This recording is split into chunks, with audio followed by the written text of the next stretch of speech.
Eh bien, mesdames et messieurs, chers amis, c'est un plaisir pour nous de vous accueillir pour ce philosophique. Philosophique, certains d'entre vous le savent, pour être venus au précédent qui portait sur les métavers, le droit des métavers, sur le droit des robots. Le philosophique, c'est le contre-atelier, en quelque sorte. L'atelier classique, vous avez des intervenants qui parlent pendant 1 heure, et puis après on dit, écoutez, il reste 3 minutes pour les questions, allez-y, posez vos questions. Philosophique, c'est l'inverse. Oui, j'ai 4 intervenants, et je les remercie d'être présents parmi nous. Alors évidemment, je vais commencer par Cécile Doutrillo. Non pas parce que c'est une femme, même si ma galanterie me pousse à le faire, parce que c'est une pionnière du FIC. Elle est fidèle depuis les origines. Et donc je la remercie d'être présente, avocate au barreau de Strasbourg. Dans l'ordre, je remercie aussi Marc-Antoine Briand, qui vient de Viginum. On vous expliquera ce qu'est Viginum, quel est le rôle de cette agence très récente qui travaille justement sur la détection des manipulations de l'information venant d'étrangers. À côté, Olivier Kempf, aussi un complice de longue date, qui, lui, a une vision en général un peu, comment dirais-je, centrée au départ sur la chose militaire, puisque c'est un militaire, mais il a une vision beaucoup plus large que la simple question de défense stricto sensu. Et enfin, Jean Peters, professeur d'université, ancien président de l'Université de Bretagne Sud, sauf erreur de ma part, et qui aujourd'hui est titulaire de la chaire cyber de l'IHEDN. Donc voilà 4 personnes qui seront là. Je vais m'en faire une petite introduction, et puis je donnerai la parole à Marc-Antoine Briand qui nous parlera justement de Viginum. Qu'est-ce que Viginum? C'est récent, créant. Et puis vous verrez que quand il va nous parler de Viginum, il y aura des petites questions juridiques qui vont se poser. Maître Doutrillo interviendra après, ensuite Olivier, et puis vous aurez la parole. Donc la parole, c'est une question courte, qui appellera des réponses courtes. Habituellement, on a à peu près 40 prises de parole dans un philosophique. Et puis, in fine, mon cher Jean, le travail délicat de la synthèse, de la mise en perspective. Alors je commence simplement pour poser, si vous voulez, la question, la vérité à l'épreuve de la manipulation de l'information. Vous seriez à l'université ou au lycée, je vous dirais, bon, vous avez 4 heures, on relève les copies dans 4 heures, et je veux dire que c'est intéressant comme sujet, parce que déjà, rien que la vérité, ça suppose une réflexion assez complexe sur le plan philosophique. Mais cette question, et j'espère que c'est assez visible, a toujours été une question. La manipulation de l'information n'est pas une affaire d'aujourd'hui, c'est vieux comme le monde. Simplement, avec les technologies numériques, eh bien, on voit, si vous voulez, que cette manipulation de l'information va beaucoup plus vite qu'auparavant, touche un monde beaucoup plus important qu'auparavant. Vous voyez que depuis la guerre en Ukraine, la propagande terroriste, les élections américaines, les référendums sur le Brexit, qui ont été forcément, comment dire, impactés par des manipulations de l'information considérables. Je ne parle pas du Macron Leaks pendant les élections présidentielles, où le jeudi du débat du 2e tour, on a accusé le président de la République, enfin le candidat, d'avoir des comptes offshore. Vous savez, quand vous faites ça le jeudi, alors que le vendredi soir à minuit, vous n'avez plus le droit d'intervenir, personne ne peut intervenir dans la campagne, ni parler. Vous voyez un peu le piège, c'est-à-dire qu'en fait, on envoie une information fausse dans l'espoir, eh bien, de truquer complètement les élections, de truquer la sincérité des élections.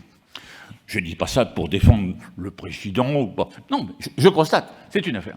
Et vous voyez, quand on regarde l'étude du MIT, c'est-à-dire en fait le Massachusetts Institute of Technology, pardonnez mon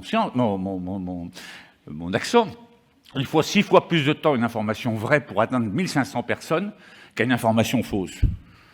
Ça veut dire que si je suis victime d'une manipulation de l'information et que je dis « non, ce n'est pas vrai, voilà la vérité », la manipulation de l'information ira beaucoup plus vite que ma vérité à moi.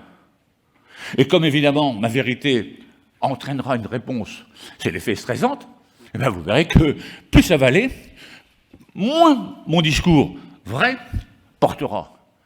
Donc vous voyez qu'en fait on est confronté à un vrai problème, parce que aujourd'hui on parle de l'espace numérique, les cyberattaques, les systèmes de traitement automatisé de données, pénétration, maintien frauduleux, entrave, extraction de données. Mais on oublie qu'il y a aussi la couche sémantique, celle des contenus, celle du sens, du non-sens, du contresens, du faux-sens. Et cette couche-là, elle mérite beaucoup d'intérêt. Et je pense que, vous voyez, une des évolutions du FIC, c'est que de plus en plus, on s'intéresse à la couche sémantique.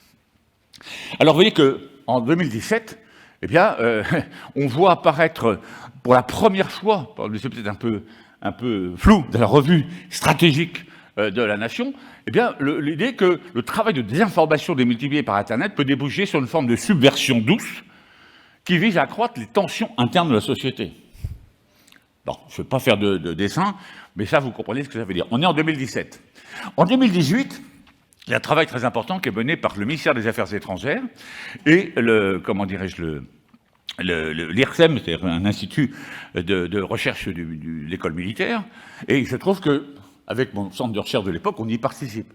Mais c'est vraiment l'idée que là, il y a un vrai problème. Et là, on commence à prendre conscience de ce qui s'est passé avec le Brexit, avec l'élection de 2017, avec tout ça, c'est important. Nous avons, pardonnez-moi, c'est peut-être un peu petit, mais à la fin de 2018, une loi qui est votée, qui prévoit justement de mieux réguler toute l'information véhiculée sur les réseaux sociaux et ainsi de suite, à partir des 3 mois qui précèdent l'élection nationale, l'élection européenne, l'élection des parlementaires. Et ça, c'est pas rien, parce qu'on voit bien qu'on peut, effectivement, par des publicités, par des algorithmes qui sont organisés, structurés, complètement déformer la vérité. 2020, eh bien, vous avez une task force qui est instituée au ministère des Affaires étrangères. Le ComCyber, c'est-à-dire le commandement de la cyberdéfense français, commence à travailler justement sur les notions de fake news, parce que vous pouvez être très fort, militairement, tactiquement, mais vous pouvez perdre la guerre, parce qu'à un moment donné, on va répandre des fausses informations. Regardez comment Wagner a essayé à un moment donné de faire croire que la France avait organisé un charnier au Mali. Heureusement, les armées françaises avaient prévu le coup et ont pu déjouer cette tentative de manipulation de l'information en filmant carrément en direct les gens de Wagner en train d'organiser le charnier. Vous voyez ? Et ça, c'est vraiment très important. Eh bien, Viginum, 2021, notre ami Marc-Antoine Briand sera là pour en parler, c'est la création auprès du Premier ministre, auprès du secrétaire général de la Défense nationale, et de la Sécurité nationale, d'une agence dont il va nous parler, ce qu'on appelle un service à compétence nationale. Ce qui est très important, et vous voyez, quand on parle justement de service, il y a toujours un fondement juridique, des textes de droit. Là, on a un décret sur le traitement des données. Parce que quand on fait justement de la lutte contre la manipulation de l'information, on traite des données, notamment des données à caractère personnel. Et on ne peut pas dire, moi je traite des données à caractère personnel pour lutter contre la manipulation de l'information, et je ne respecte pas les règles contrôlées par la CNIL. Donc ça c'est un vrai enjeu juridique. 2021, eh bien, les armées vont développer une stratégie de lutte informatique d'influence. Et ça, c'est un changement aussi, parce que la cyberdéfense, c'est la défense défensive, c'est la défense offensive, et Dieu sait si Thierry Breton en a parlé il y a 2 jours, en disant, si on nous attaque, il faut pouvoir riposter. Et puis, c'est toute la partie, justement, de lutte contre cette manipulation de l'information. Enfin, la dernière revue stratégique nationale, et ça, c'est dans les textes du président de la République, l'influence continue une nouvelle fonction stratégique à part entière. Donc c'est plus simplement quelque chose qui est à côté, c'est quelque chose qui est au cœur même de toute stratégie. Et voilà, et le 9 août 2022, on a créé une sous-direction de la veille et de la stratégie au sein du ministère des Affaires étrangères.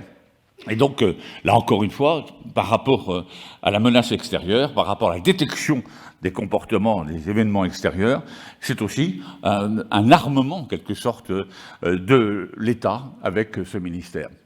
Et vous avez, là, en 2022, fin 2022, quelque chose de très intéressant, parce que vous allez comprendre pourquoi ici dans un forum qui parle de cybersécurité, pour qu'on parle de manipulation de l'information. Tout simplement parce que l'ENISA, c'est-à-dire l'agence européenne qui traite de la sécurité de l'information, enfin un peu l'ANSSI de l'Europe, a rendu un rapport en disant il y a une convergence entre la cybersécurité et la manipulation de l'information. Pourquoi? Parce que quand je veux manipuler l'information, il arrive souvent que je pénètre précédemment dans les systèmes pour aller chercher des données qui vont me permettre de rendre plus véridique l'information fausse que je veux donner. Parce que si je vous dis une chose qui est complètement fausse, vous allez dire, bon, c'est faux. Mais si je noie cet élément faux dans plein de choses vraies, vous allez dire, mais ça c'est vrai, donc le reste est vrai. Oui, et ça, c'est très intéressant parce que la recherche d'informations vraies dans les systèmes de traitement automatisé de données peut servir justement de support pour une manipulation de l'information. Et autre chose, quand vous faites de la recherche, ce qu'on appelle de la recherche d'imputation d'une cyberattaque, alors vous savez que l'imputation, moi je vais dire, je pense que c'est un tel qui a attaqué tel système. L'attribution, c'est pas moi. Il y a une seule personne en France qui attribue. C'est un acte politique. C'est un acte qui est un acte du président de la République. Donc là, il prend la responsabilité internationale en disant « tel État m'a attaqué ». C'est d'ailleurs ce qu'évoquait Thierry Breton dans son discours il y a 2 jours. Donc aujourd'hui, pour pouvoir faire de l'imputation, il faut faire ce qu'on appelle de la forensique, c'est-à-dire remonter vers la source, vers l'origine. Pour faire quoi? Pour dire, voilà qui m'a cyberattaqué, voilà qui a fait une manipulation de l'information. Voilà, mesdames et messieurs, j'ai terminé ce mot peut-être un peu long de présentation. Simplement, ce que je voudrais que vous reteniez, c'est essentiel. C'est que la vraie bataille du XXIe siècle sera la bataille des idées. Ce sera la bataille des idées contre la bataille des idéologies. C'est-à-dire que ce sera la bataille de l'humain qui devra préserver son identité, son unicité, son ego, son moi. Et cet humain ne devra pas être un zombie, ne devra pas être un esclave. Or, quel est le plus beau système de traitement automatisé de données, le plus complexe, le plus difficile à copier? D'ailleurs, tous les gens qui font de l'intelligence artificielle, nous disent, on aura une intelligence artificielle forte qui nous permettra de, d'égaler le cerveau humain. C'est pas demain. Parce que nos cerveaux sont extraordinaires. Or, ces cerveaux-là, vous n'avez pas d'intelligence artificielle, vous n'avez pas d'EDR, comme on dit, c'est-à-dire en fait de systèmes qui font de la cyber-threat intelligence, comme on dit quand on est français, ou de l'intelligence du renseignement sur la menace cyber quand on est au Québec, où là on parle français. Donc, c'est pour vous dire que ces cerveaux-là, il va falloir les protéger. Et comment protéger notre cerveau? Mais par la formation, par l'éducation, par la capacité que nous devons avoir, de discerner, de comprendre, de hiérarchiser, de critiquer. Moi, je suis d'une vieille école où on apprenait le sens critique. On vous dit ça, vérifiez. Alors qu'aujourd'hui, qu'est-ce qu'on fait? Ah, c'était sur les réseaux sociaux. Ah, il y a un tweet, donc c'est vrai. Ah non, on arrête.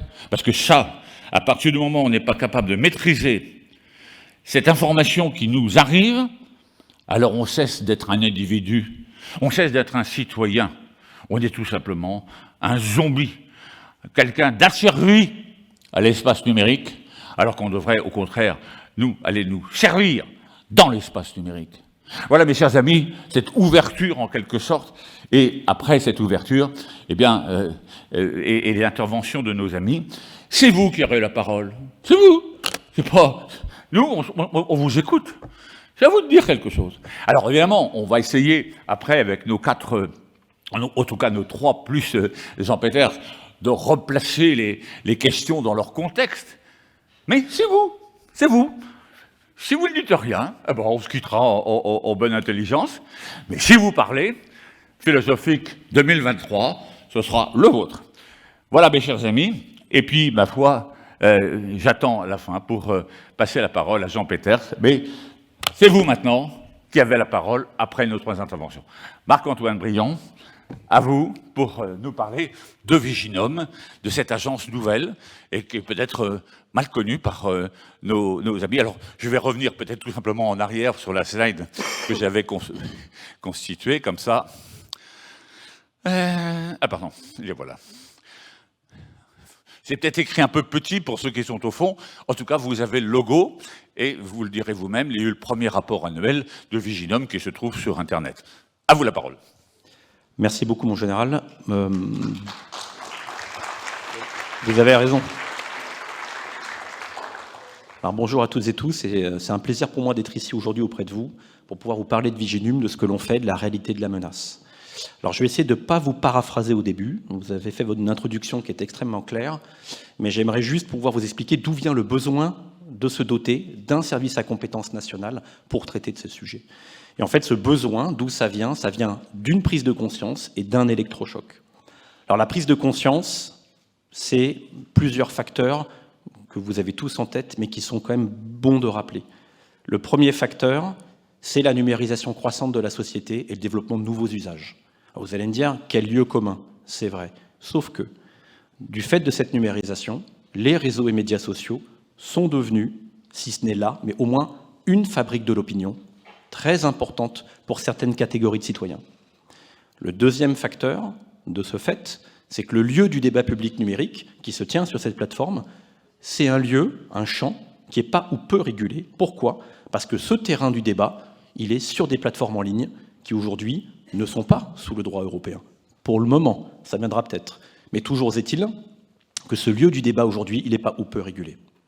Il y a un troisième facteur qui est intéressant, c'est que nous sommes, nous, des démocraties, par nature et par essence, ouvertes. Ouvertes aux idées, ouvertes au débat, ouvertes au partage des opinions. Et ça, je pense que cette qualité-là, cette vertu-là, qui est extrêmement importante et on y sommes tous attachés, elle est aussi une vulnérabilité d'une certaine manière, du point de vue d'acteurs étrangers qui n'ont pas la même conception des choses. Donc notre ouverture, notre force, peut être d'une certaine manière aussi une vulnérabilité. Et si vous saupoudrez ces trois facteurs d'un contexte de tension internationale tel qu'on le connaît aujourd'hui, de velléité de réutiliser le rapport de force dans les relations internationales. Et je pense que ça a été très bien expliqué tant par le chef d'état-major des armées que par nos plus hautes autorités, au travers notamment de la revue nationale stratégique, la toute dernière. On comprend pourquoi l'information est devenue une arme, un levier d'action dans des stratégies de puissance. Alors c'est pas récent, le fait que l'information soit une arme. On l'a toujours connu de façon ancestrale dans les conflits. Néanmoins, du fait de ces nouveaux facteurs, elle prend davantage d'acuité. Ça, c'est la prise de conscience. L'électrochoc, maintenant. Et vous l'avez très bien dit dans votre propos. L'électrochoc, c'est les Macron Leaks. C'est l'élection présidentielle de 2017 en France. Pourquoi? Parce que pour la première fois, un rendez-vous électoral majeur, l'élection présidentielle, était visé par une action combinée d'origine étrangère, ce qu'on appelle une opération de hack and leak, une attaque cyber dans un premier temps pour un vol de données, puis ensuite une campagne de diffusion, de révélation, de divulgation, le leak, de données, de courriels, dont certains d'entre eux avaient été transformés, avaient été manipulés, dont le contenu a été manipulé, pour jeter l'opprobre sur une candidature, mais plus largement sur un scrutin. Donc pour la première fois en France, un scrutin démocratique majeur était visé par une campagne. Cet électrochoc-là, il a donné une réponse française en plusieurs étapes. La première étape, et vous l'avez bien dit, c'est 2018. 2018, il y a eu deux choses qui ont été faites. Au premier semestre, il y a eu la mise en place d'une gouvernance interministérielle, donc au niveau de l'État, pour fluidifier le partage d'informations, entre toutes les administrations compétentes sur ces sujets. Et à la fin de l'année 2018, et vous l'avez évoqué, deux lois, les lois du 22 décembre 2018, qui ont permis de renforcer le pouvoir de deux autorités, de deux structures au sein de l'État, en matière de lutte contre les manipulations de l'information. D'abord, le juge des référés, qui peut, dans un délai de 48 heures, pouvoir intimer aux plateformes l'ordre de retirer un contenu qui pose problème. Et l'autre autorité dont le pouvoir a été renforcé, c'est aujourd'hui ce qu'on appelle l'ARCOM, qui à l'époque s'appelait le Conseil supérieur de l'audiovisuel, qui a vu ce pouvoir, j'allais dire, alors non pas de contrôle, mais en tout cas des pouvoirs pour intimer aux plateformes, donc les fameux opérateurs de plateformes en ligne au titre, donc au sens du Code de la consommation, de mettre en place des outils techniques de modération. Et l'ARCOM, aujourd'hui, a le pouvoir d'aller contrôler la mise en place effective de ces outils de modération. Donc ça, c'était la première étape au niveau de l'État en termes de réponse. Et puis, il y a eu la crise des Gilets jaunes. Et puis, il y a eu la crise Covid. Et il y a eu, malheureusement, l'assassinat de Samuel Paty. Alors, l'assassinat de Samuel Paty à l'automne 2020, donc ce professeur de français, je pense que vous l'avez tous en tête, n'est pas un événement grave qui a été lié à une manipulation de l'information. C'est une affaire de haine en ligne, de dénonciation, comme on connaît tous malheureusement cette triste histoire. Ce qui a été une affaire de manipulation de l'information, c'est que si vous vous rappelez dans vos souvenirs les différentes allocutions de nos plus hautes autorités suite à cet assassinat, sur le rappel de ce qu'est le modèle en France, de la liberté d'expression, des libertés publiques, notre modèle de société, de vivre ensemble, du droit au blasphème, vous vous rappelez qu'il y a eu un certain nombre de dirigeants étrangers, un en particulier, qui ont été très virulents à l'égard de ces allocutions, de ces discours, qui ont critiqué le modèle français en nous accusant d'islamophobie. Et ces discours-là, véhéments à notre rencontre, ont généré sur les réseaux sociaux une très vaste campagne anti-française. Quand je vous dis vaste, parce qu'elle a touché différentes parties du monde et qu'elle a visé nos intérêts, que ce soit des groupes économiques français à l'étranger qui ont été victimes d'une campagne de boycott de produits, de vente de leurs produits dans différentes régions du monde, que ce soit sur certains médias qui ont été visés, on pense à Charlie Hebdo, mais il y en a eu d'autres. Donc on a fait face à cette violente campagne anti-française. Et là, ça a été la deuxième étape de la réponse française. C'est que face à ça, il a été décidé de mettre en place une cellule de crise, une task force qui s'est baptisée Honfleur. Cette task force était au sein du SGDSN, donc j'ai eu la chance d'en faire part. Et cette task force, elle avait un objet, c'est de comprendre cette campagne de manipulation de l'information à notre rencontre. Alors, pour la petite anecdote, nous étions 8 dans cette task force, de tous les ministères et de toutes les administrations compétentes, et on partait d'une page blanche. Parce qu'à l'époque, en France, au sein de l'État, rien n'existait. Quand je dis rien n'existait, c'est rien n'existait de manière défensive pour comprendre, analyser et caractériser une campagne de manipulation de l'information. Il n'y avait pas d'outils, pas de méthode. Dans ce domaine-là, à cette époque, ce qui avait été assez... les réflexions venaient du monde académique, venaient parfois du monde des médias, de la recherche indépendante, où on a pu puiser des outils qu'on a essayé d'adapter à notre problématique. Et fort des résultats de la Task Force Honfleur, il a été décidé en janvier 2021, et c'était la 3e étape, de créer un service à compétence nationale dédié à la protection et à la vigilance contre les ingérences numériques étrangères. Donc là, je vais prendre encore quelques petites minutes pour vous expliquer ce qu'est Viginum. Donc Viginum, tout d'abord, ce n'est pas un service de renseignement. Donc ça, je tiens bien à le dire, ce n'est pas un service de renseignement, il n'est pas soumis à la loi renseignement, il est dans un autre cadre et j'y viendrai. Viginum, c'est un service opérationnel, c'est un service technique, c'est un service d'investigation en ligne.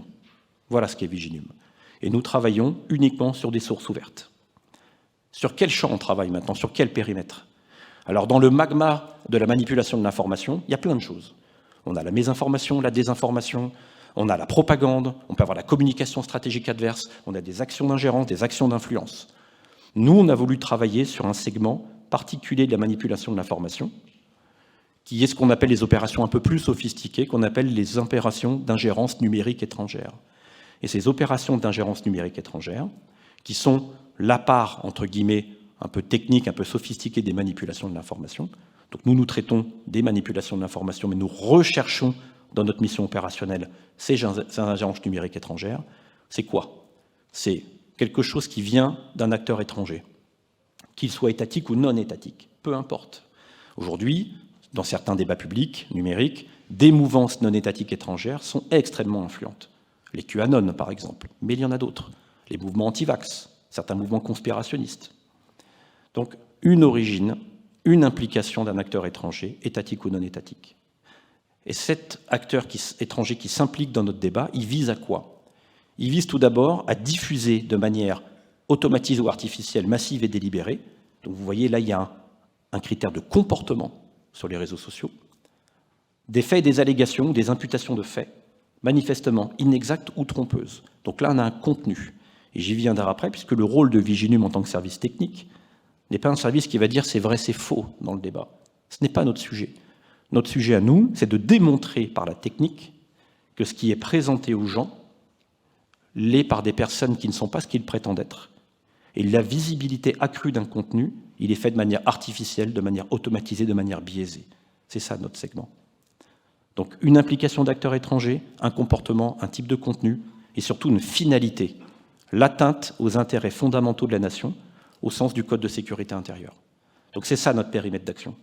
Et pour le faire, on a une mission, détecter et caractériser ces opérations. On a 3 autres missions. Celle de pouvoir assister le secrétaire général de la Défense et de la Sécurité nationale, puisque Viginum est rattaché au SGDSN, dans sa mission de coordination interministérielle des travaux de protection contre ces menaces. Donc là, on a un rôle d'animation de la gouvernance interministérielle. On a une 3e mission, qui est celle, et en lien avec le ministère des Affaires étrangères, de pouvoir nouer des contacts, nouer des relations avec nos partenaires étrangers. Pourquoi ? Parce que cette menace-là, quand on parle de réseaux sociaux, quand on parle de numérique, en fait, elle est transnationale. Elle ne s'arrête pas à des frontières. Donc aujourd'hui, par la coordination, par la coopération, on va mieux comprendre la menace, pour mieux la prévenir. Et on a une dernière mission qui est spécifique au cadre électoral. C'est que dans ce cadre électoral, notamment l'élection présidentielle, on doit fournir toute information utile aux 3 garants de l'élection présidentielle, que sont le Conseil constitutionnel pour le juge des résultats, la Commission nationale de contrôle de la campagne en vue de l'élection présidentielle. C'est cette commission nationale qui va apprécier, estimer le débat démocratique pendant la campagne, le débat a-t-il été sincère ou non, et une dernière autorité qui est bien évidemment l'ARCOM. Et donc, au travers de ces 4 missions et de ce périmètre de mission que je vous ai expliqué, Viginum déploie une 50aine d'agents de tous les métiers, sciences de la donnée, géopolitique, ce qu'on appelle l'OSINT, l'investigation en ligne, mais aussi de la science politique, de la communication, du marketing digital. Et je crois pouvoir dire aujourd'hui qu'on a la chance à Viginum, je pense, de pouvoir disposer des meilleurs experts en France dans d'autres sujets, sur certaines menaces, sur certaines techniques employées. On a beaucoup de chance de disposer de cette ressource. Nos experts aujourd'hui sont la ressource rare, le trésor du service. Donc on a la chance de pouvoir les utiliser. Donc ça, c'est la mission de Viginum, c'est le périmètre d'action dans lequel on est. Et peut-être en ouverture, et je laisserai un peu la parole parce que je parle beaucoup, donc je vais vous jeter en pâture ces trois sujets, c'est quels enjeux pose la manipulation de l'information pour nos sociétés. Le premier enjeu, pour moi, il est de nature sociétale, quasiment politique, c'est celui de la résilience de la nation, de manière générale, face à ces phénomènes. Et là, on voit bien que ce n'est pas seulement un service technique comme Viginum qui peut y répondre, c'est un écosystème qui doit répondre, c'est un travail commun, c'est évidemment le citoyen, c'est aussi l'éducation nationale, c'est aussi tout un écosystème au sein de la société civile pour la prise de conscience, pour la sensibilisation, le monde des médias, pour l'information de qualité. Donc je pense que cet enjeu et ce défi de la résilience de la nation dans la durée, c'est un enjeu qui est collectif. On a un 2e enjeu qui est un enjeu juridique. Là, je me tourne vers vous, maître. Je pense que vous serez bien plus à même d'y répondre que moi. Mais cet enjeu-là, comme je vous l'ai dit en préambule, si le débat public il se fait sur des plateformes, certes, il y a une question de régulation de contenu, de modération de contenu, mais il y a aussi une régulation de ceux qui diffusent ce contenu. Et ils ne peuvent pas s'exonérer de leurs responsabilités quand on y met certains contenus. Et le dernier enjeu, qui est un enjeu plus à mon niveau maintenant en tant que service technique opérationnel, c'est un enjeu opérationnel, c'est que de manière générale, comment est-ce qu'on distingue dans nos sociétés, dans nos débats, une opinion qui en démocratie doit se former de façon naturelle et libre, d'une information qui est manipulée par l'étranger. Et cet enjeu-là de pouvoir distinguer une opinion d'une information manipulée par l'étranger, c'est un enjeu qui est technique et c'est un enjeu qui n'est pas simple. Puisqu'aujourd'hui, certains acteurs auxquels on fait face font en sorte d'être sous le seuil de détection et de modération des plateformes, déploient des techniques particulières pour être un peu plus furtifs dans nos débats. Voilà. Écoutez, merci beaucoup. Maître, on peut bien sûr applaudir notre ami. Je crois que c'était très clair parce que vous avez bien montré que vous n'étiez pas un service de renseignement, que vous travaillez sur des sources ouvertes. C'est-à-dire qu'en fait, c'est tout ce qui est accessible sans aucune difficulté, par vous, par moi, sur les réseaux, sur Internet. Et donc, il y a un côté très transparent dans la démarche de Viginum. Alors, tout à fait, mon général. Ce qui me permet de préciser que j'ai oublié un point très important, c'est qu'on a bien été créé par un décret en juillet, mais on dispose surtout d'un 2e décret, vous l'avez très bien expliqué dans la planche, qui est le décret du 7 décembre 2021, et qui est le décret qui encadre notre activité opérationnelle, qui nous permet d'avoir ce cadre juridique pour la collecte et le traitement des données à caractère personnel. Et pourquoi ces 2 décrets sont importants ? Parce que ça a été une des 2 directives que l'on nous a confiées lorsqu'il a été décidé de créer Viginum au sein du SGDSN. Un, c'est qu'on devait le faire de façon transparente et qu'on devait aider à préparer le débat public en étant sur ces 2 décrets. Et vous avez un comité éthique qui est là pour veiller à ce que vous travailliez en bonne intelligence avec le droit. Cher maître, le droit. Exactement. Alors, c'est vrai que moi, je reviens au titre fondamental de notre atelier philosophique de cette année, la vérité à l'épreuve de la manipulation. Alors, évidemment, qu'est-ce que la vérité ? J'ai un peu regardé les philosophes, j'ai travaillé sur la question et j'ai pris la définition la plus simple, finalement, c'est la perception que nous avons chacun de la réalité. Donc, en fait, la vérité ne serait que le reflet de nos opinions. Partant de là, évidemment, il faut distinguer tout cela, remettre ça dans un contexte entre la liberté d'expression, la liberté d'opinion, qu'est-ce que l'influence, qu'est-ce que la manipulation, qu'est-ce que la propagande, qu'est-ce que la rumeur, et quelle marge de liberté nous avons au milieu de tout cela, sachant également qu'il faut prendre en compte la liberté de la presse. Donc tout ça n'est pas évident parce que finalement l'influence est légale, vous n'exercez pas un moyen de contrainte, vous exercez un ascendant en fait sur des personnes, sur un groupe de personnes ou sur une personne afin de l'inciter à adopter votre point de vue. Vous utilisez différents moyens dans le cadre d'une lutte d'influence. Enfin, lutte est un terme justement un peu excessif, mais vous exercez un ascendant finalement sans contrainte. Vous incitez la personne à adopter votre point de vue par différents moyens. Ça peut être la diplomatie, ça peut être des moyens économiques, ça peut être un rayonnement culturel ou autre. Donc finalement tout ça est parfaitement légal.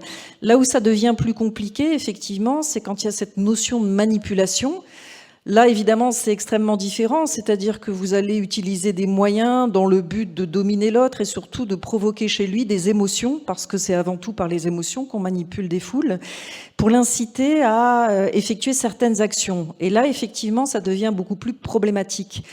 Et où se situe véritablement la frontière entre l'influence, la manipulation? C'est parfois pas si évident que ça. Parce que voilà, c'est la forme de contrainte et de domination, mais elle n'est pas toujours évidente à détecter, ce qui est beaucoup plus facile en matière de propagande, où là, vous utilisez des moyens massifs, etc., pour faire passer une idéologie. Donc, vous avez des notions totalement différentes à ce niveau-là. Est-ce que ces notions, finalement, on va les retrouver dans le droit ?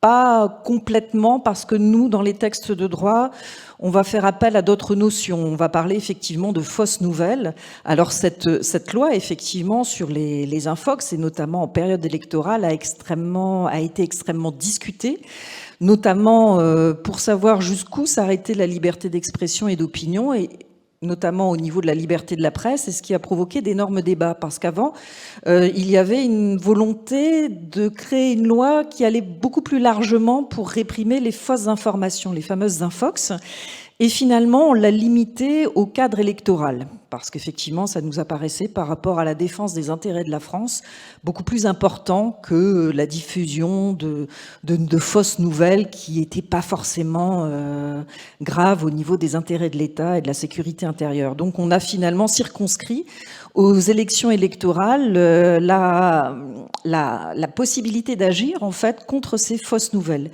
Et là, vous l'avez rappelé, le texte est extrêmement clair. Il faut effectivement un caractère massif, un caractère automatisé. Ce qui pose effectivement d'autant plus la question aujourd'hui par les moyens d'intelligence artificielle, le big data, la possibilité en ligne d'utiliser des moyens massifs de diffusion d'informations que nous ne connaissions pas auparavant. Donc c'est pour ça que ces lois récentes sont pertinentes. Et puis il faut cette volonté effectivement de tromper, donc qui correspond finalement à de la manipulation. Alors ce qui est intéressant, c'est qu'effectivement ça touche les services de l'État, mais d'où la création de Viginium. Mais c'est vrai que ce qui est intéressant, c'est qu'on a maintenu quand même le rôle du juge judiciaire. Le juge des référés, c'est le juge de l'urgence, c'est un juge judiciaire, ce n'est pas un juge administratif, ce n'est pas une autorité administrative. Donc c'est un juge qui va pouvoir, en indépendance, se prononcer si effectivement il y a ou pas fausse nouvelle. Le premier cas qui s'est posé, c'est effectivement une action qui avait été engagée par deux candidats par rapport à Twitter, par rapport à un poste de Monsieur Castaner, qui était à l'époque ministre de l'Intérieur, et qui avait fait état, effectivement, avant des élections européennes, d'une attaque. Je crois que c'était dans le cadre d'un hôpital, et qui finalement, les personnes avaient dit, mais attention, c'est une fausse information. Et le juge judiciaire, donc qui est indépendant, avait estimé que ça n'était pas le cas pour deux raisons, parce que tout d'abord, il y avait eu de la part du ministre, en l'occurrence, une rectification en disant que le terme d'attaque n'était peut-être pas effectivement approprié. Et puis surtout, ce qu'il faut aussi, c'est que cette fausse information produise des résultats sur l'élection, c'est-à-dire que ça affecte la sincérité du scrutin. Il faut véritablement, alors là on est au-delà de l'influence, évidemment, on est dans la manipulation, il faut véritablement que, alors je ne sais pas si on peut se baser raisonnablement sur des sondages, ça vaut ce que ça vaut, mais en tout cas il faut qu'on constate effectivement que le résultat de l'élection, qui s'annonçait plus ou moins dans un sens, a été véritablement impacté par cette fausse nouvelle. Ce qui en l'occurrence, le juge avait estimé que ça n'était pas le cas, donc la première décision, finalement, n'a pas conduit à une condamnation. Et c'est ça qui est très intéressant. Mais c'est vrai que dans le cadre du droit commun aussi, en dehors du code électoral, puisque je vais venir en complément de l'intervention justement du service rattaché au Premier ministre, c'est vrai que nous, ce qui va intéresser finalement, c'est au niveau des réseaux sociaux. Comme vous le savez, maintenant, nous avons des outils comme les deepfakes, vous savez, les manipulations de vidéos. On l'a vu dans le cadre de la guerre en Ukraine, où apparemment, je crois que Olivier pourra en parler beaucoup mieux que moi, où le président Zelensky, effectivement, avait demandé par une animation vidéo à ses troupes de déposer les armes, que la guerre était perdue, etc. Effectivement, ce sont des images extrêmement réalistes, puisque vous avez finalement une personne qui se substitue à la personne et qui est devant une caméra et qui va avoir un discours qui va pouvoir effectivement bouger les traits du visage, et on va difficilement au départ, maintenant on a des moyens au niveau des yeux, le clignement des yeux qui ne serait pas assez fréquent. Quand les personnes tournent le visage, on considère qu'il y a quelque chose de figé qui n'est pas naturel. Il y aurait des moyens techniques, mais je pense que ces moyens techniques vont s'affiner au fur et à mesure du temps et que ce sera de plus en plus compliqué. Et effectivement, là c'est problématique, c'est diffusé sur les réseaux sociaux. Alors là on n'est pas dans un cadre électoral, qu'est-ce qu'on peut faire ? C'est tout simplement de l'usurpation d'identité, c'est-à-dire que vous utilisez effectivement, alors là après nous on va aller dans un cadre des armées et de lutte dans le cadre d'une guerre. D'ailleurs le Parlement russe, la Douma, a adopté relativement récemment une loi effectivement pour justement lutter contre ces fausses informations aussi, et notamment contre ces armées dans le cadre de la guerre. Mais finalement c'est vrai que nous avons aussi des outils au niveau civil, quand ce n'est pas dans le cadre électoral, pour agir, dire voilà, mon image, on a un droit à l'image, une protection de la vie privée. C'est un droit qui a été créé aussi de manière jurisprudentielle, où on se dit, vous avez le droit, dans votre cadre du respect de votre droit à la vie privée, prévu par l'article 9 du Code de procédure civile, chacun a droit au respect de sa vie privée, ce qui considère aussi son image. Donc on ne peut pas utiliser votre image, une vidéo, en faire un deepfake, etc., sans votre consentement. Que ce soit dans un lieu privé, que ce soit même dans un lieu public, contrairement à ce que l'on pense, on ne peut pas, effectivement, sauf dans certaines conditions reliées à l'actualité, et encore, il y a aussi des limites à ce niveau-là, utiliser l'image d'une personne, détourner même des propos qu'elle aurait tenus dans un cadre privé. Tout cela est sanctionné en fait par le code pénal. Donc de toute façon, il y a en dehors d'un cadre électoral aussi des moyens de lutter contre cela. Vous aviez aussi un article 27 de la loi sur la liberté de la presse de 1881 qui réprimait déjà effectivement les fausses nouvelles, où là vous avez carrément des falsifications de pièces, des manœuvres trompeuses, frauduleuses pour, pareil, altérer la vérité, produire certains comportements. Donc là aussi on est dans le cadre de la manipulation. Donc en dehors du cadre électoral, finalement, et ce qui explique peut-être que cette loi de décembre 2018 s'est limitée au cadre électoral, c'est qu'il y avait déjà des moyens dans la loi de lutter finalement contre ces fausses informations. Mais ce qui est intéressant aujourd'hui, dans le cadre de la protection des données et de la régulation des plateformes, parce que c'est vrai que cette loi de 2018, dans le cadre électoral, oblige aussi les plateformes à une obligation de transparence, c'est-à-dire qu'elle doit pouvoir donner l'identité des annonceurs. Si ces personnes ont perçu une rémunération, dès que c'est un montant supérieur à 100 €, ce qui est quand même pas très élevé, 100 €, eh ben elles ont l'obligation effectivement d'être transparentes et d'avoir une information éclairée et précise par rapport à tout cela. Donc finalement, c'est très encadré. Est-ce que c'est suffisant ?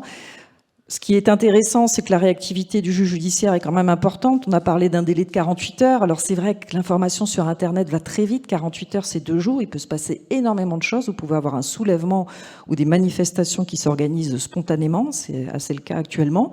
Donc c'est vrai que c'est un délai qui est relativement court, mais pour la justice, croyez-moi, c'est très réactif. Voilà. Et dans le cadre d'un appel, si les personnes interjetées appellent, vous avez 45 heures. Donc finalement, on est à peu près à 3 jours et demi, 4 heures. Voilà, je pense qu'après, voilà, je vais laisser parler mes autres intervenants. Avant de passer la parole à Olivier,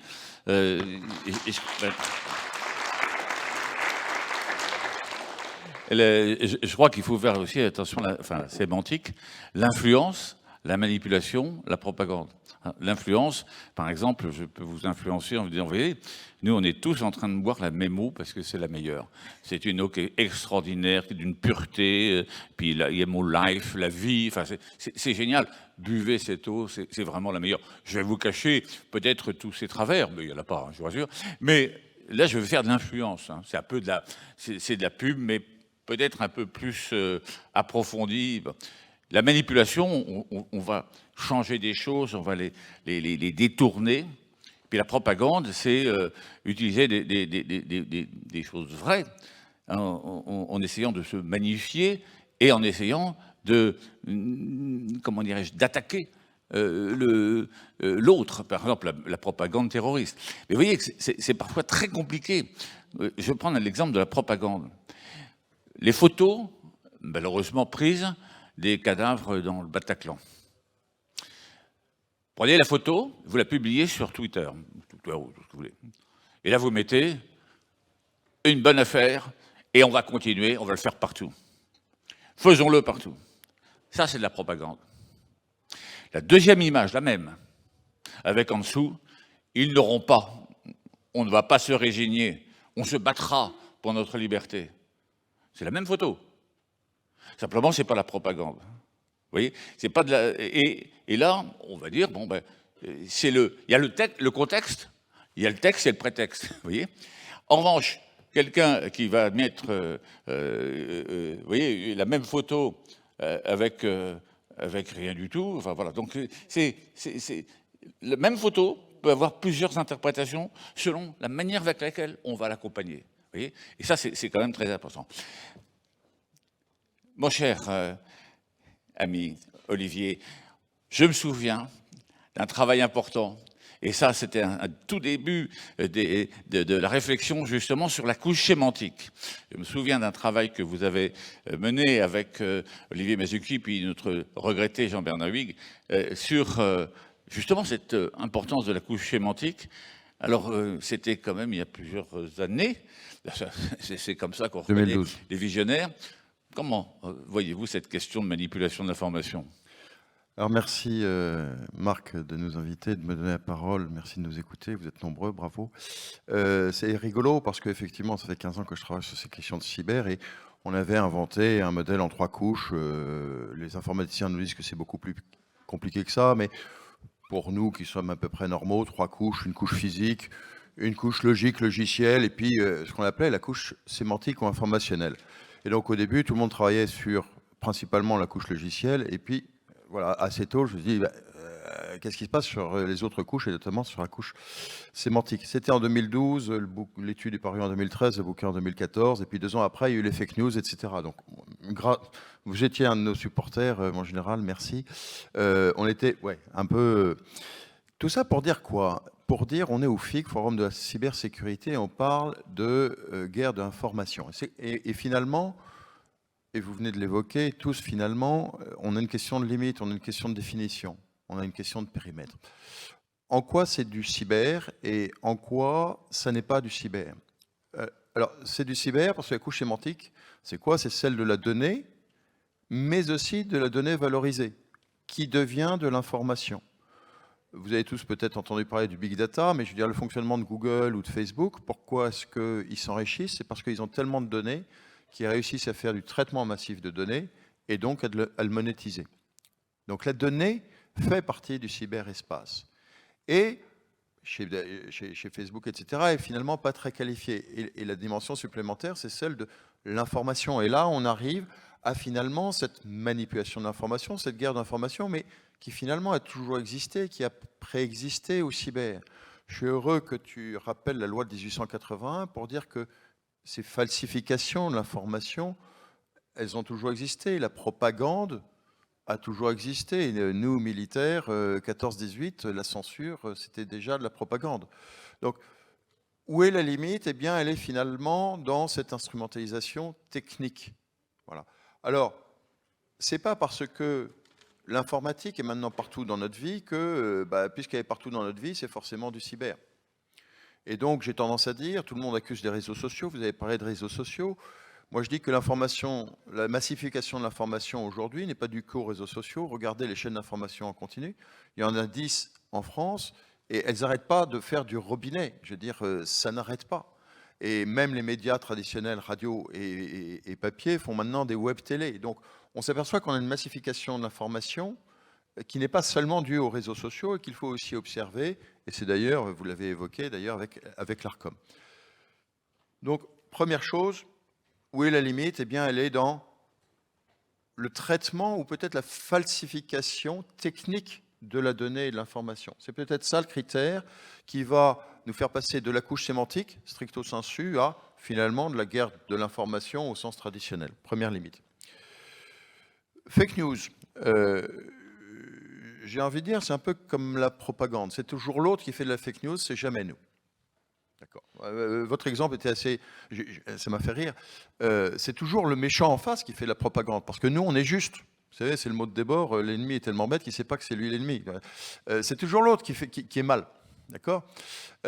Sur la question des fake news, de la post-vérité, des infox, etc., regardez finalement quel est le débat. Vous avez les gens bien qui disent ces espèces d'abrutis trumpistes, alors on va se placer aux États-Unis, déplorables, pour reprendre les mots d'une candidate, ils sont bêtes comme leurs pieds, ils croient que la Terre est plate, ils sont anti-vax, enfin tout ce tralala. Bon, voilà. Qu'est-ce qu'ils sont bêtes? Et ils sont complotistes. Et d'ailleurs, c'est mal. Mais quand vous allez les voir, qu'est-ce qu'ils vous racontent, les 10 autres? Ils n'arrêtent pas de nous mentir là-haut. Il y a un espèce de gros complot de l'oligarchie ou du système qui n'arrête pas de nous faire finalement une tyrannie douce.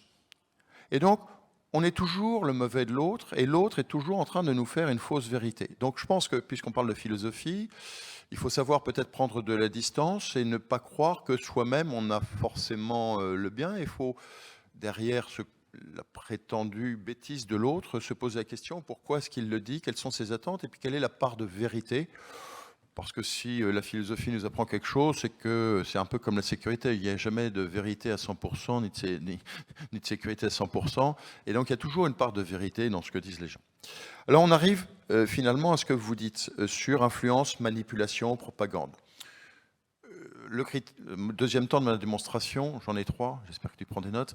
Le point clé, c'est finalement la falsification. Alors, vous avez 2 types de falsification. Vous avez la falsification du sens. Finalement, cette eau qui se dit vie pure, eh bien, je vais travestir, ça veut dire vie mauvaise. Voilà, je transforme le sens, mais finalement, ce n'est que du sens, et on est sur la couche juste informationnelle, il n'y a pas de manipulation technique, et ça participe finalement au mensonge. C'est juste du mensonge, ou de l'à peu près, où je noie une information fausse dans des informations vraies, mais finalement, je dirais, et je parle sous un pro des sciences humaines, on a toujours fait ça. C'est une sorte de rhétorique, de sophisme amélioré, mais ça fait partie du débat humain, du débat social depuis toujours. Peut-être un peu amplifié par nos moyens techniques, mais les moyens techniques ne sont que de l'amplification. En revanche, vous pouvez avoir une falsification technique. Alors ça, c'est important, et ça, finalement, je pense que c'est votre critère. Est-ce qu'il y a une fermatrole? Voilà, une fermatrole. Là, on s'aperçoit qu'on va automatiser, on va mettre en place des moyens techniques pour amplifier le mensonge. Et donc là c'est un indice, c'est probablement un critère, un indice. Même chose, les deepfakes, c'est toi qui l'as mentionné, les deepfakes où, là, vous voyez, quelqu'un est en train de me prendre en photo, de me filmer, j'en sais rien, avec mon mouvement de lèvres, et puis il va dire qu'il va retravailler ça, et je vais dire absolument l'inverse de ce que je suis en train de dire. C'est absolument remarquable. Là, vous avez une intervention technique. Donc là, on revient dans le cyber, et je me tourne vers vous, et c'est peut-être une des premières questions pour lancer le débat. Est-ce que c'est le critère de Viginum, c'est juste le mensonge, ou c'est la falsification technique? Est-ce que c'est ça votre critère? Et puis, derrière, j'aimerais, là c'est peut-être le côté militaire qui parle, montrer que vous avez des échelles de la simplicité à la complication. Le mensonge, c'est finalement quelque chose de simple. Mais pour que ça soit évolué, et vous y avez fait allusion avec l'affaire des microleaks, il y a une campagne préalable. Il y a une campagne d'espionnage, de récupérer des données, d'éventuellement de falsifier les données avant de les diffuser au moment choisi. Et donc là, vous voyez que vous avez une opération complexe qui s'étage dans le temps. Et donc ça, c'est probablement aussi un de vos critères d'analyse quand vous regardez une opération. Est-ce qu'elle est complexe ou simple? Si elle est complexe, il est probable qu'il y a intention, qu'il y a mobile, et que donc il y a, je ne sais pas comment vous allez qualifier ça, je vous laisse entre experts. Dernier point, mon troisième point, Jean, pour que, la question de la cible. Il faut garder ça à l'esprit. La cible, ça peut être, je veux dire, en manipulation d'informations, et revenons au FIC, au cyber, ça peut être la société en général, ça peut être la foule, si vous voulez. Très bien, c'est ce dont on parle très souvent, c'est finalement votre champ. Au FIC, et vous avez peut-être remarqué, il y a un certain nombre de sociétés là, qui sont en bas dans le hall, et certaines qui font de l'OSINT, etc., etc. Ça peut aussi viser des entreprises, c'est-à-dire des organisations plus réduites, voire même des individus. C'est-à-dire que l'action de subversion, qui est finalement ce dont on parle, et dans nos modèles d'analyse stratégique du cyber, c'est une des cyberagressions. Donc dans la subversion, vous pouvez avoir une subversion généralisée qui s'adresse à la population.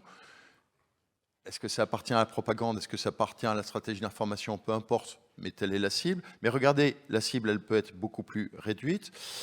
Et d'ailleurs, quand elle est réduite, vous pouvez viser soit le décideur, soit une organisation proprement dite. Deux exemples, mettons un seul. Nike, vous avez tous entendu parler de la campagne d'influence de Nike qui fait travailler dans des conditions déplorables des enfants au Bangladesh. Je crois que c'était ça l'histoire. Clairement, campagne de subversion concurrentielle, probablement illégale, je parle sous ton contrôle, Cécile, et qui a fait son effet parce que Nike a mis des mois à se sortir de ce truc-là. Un autre exemple, je conversais avec un grand constructeur automobile français qui disait sur les réseaux sociaux, c'était il y a quelques années déjà, il y a eu une campagne qui disait, je ne sais pas moi, l'amortisseur ou l'assistance à direction. L'assistance à direction marche. C'est parti comme traînée de poudre, etc., etc., etc. Le constructeur était bien embêté, ne savait pas à quoi faire. Et puis, petit à petit, il y a eu une correction automatique. C'est ça qui est assez sympa, c'est qu'il a dit, on a observé que les gens ont commencé à regarder, à discuter, à dialoguer, à s'apercevoir que le fameux assistance à direction, finalement, c'était pas ça, c'était un autre sujet, que c'était explicable, etc. Et donc, l'incendie s'est éteint de lui-même. Et donc ça, c'est aussi, de façon opératoire, de façon opérationnelle, comment est-ce qu'on fait pour éteindre un incendie informationnel? Tu parles du juge des référés qui est dans l'urgence. C'est très bien l'urgence, surtout sur des phénomènes larges. Comment est-ce qu'on fait pour traiter ça, soit dans l'urgence, soit dans la durée? Comment on fait pour gérer la crise informationnelle, cas particulier de la crise cyber? Je vous remercie. Ben merci Olivier. Merci pour ces trois interventions. Et nous laisserons bien sûr à Jean Peters quelques minutes pour sa conclusion. Et nous avons maintenant 30 minutes à passer ensemble. Alors je vais...